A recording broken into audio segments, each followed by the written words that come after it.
tears of joy, heart, thumbs up, loudly crying, praying hands, blowing a kiss, heart eyes, rolling on the floor laughing, smiling face with smiling eyes, and a smile.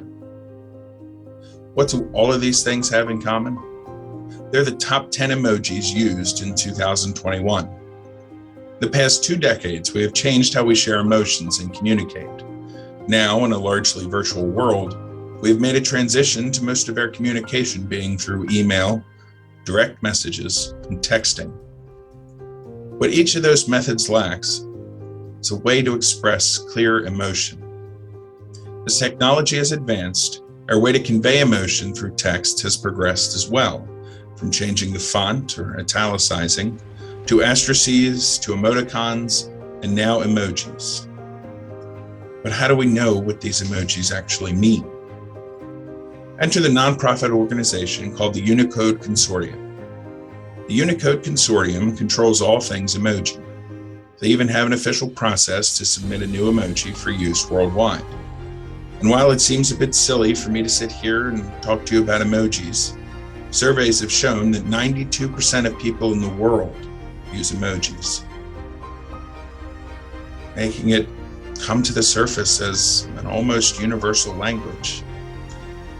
The process of getting our new ideogrammatic icon approved rests on one simple question.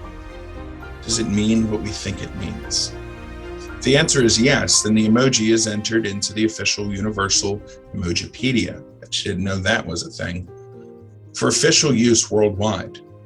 If it doesn't mean what they think it means, that emoji will not be used. This is now probably way more information than you've ever wanted to know about emojis. But the reason I tell you this is because of that one criteria question. Does it mean what we think it means? In today's gospel, John the Baptist sends 2 of his disciples to Jesus with one question in mind. Are you who we think you are? Jesus' only response is, go and tell John what you have seen. That the blind see, the deaf hear, and the lame walk. This was enough to convince anyone that Jesus was the Messiah. You see, around 700 years earlier, when Isaiah was prophet, he was speaking of the coming Messiah, and he gave those 3 signs to signify the coming of that Messiah. But Jesus didn't stop with those 3. He included the dead returning to life, lepers healed, the poor having good news to proclaim.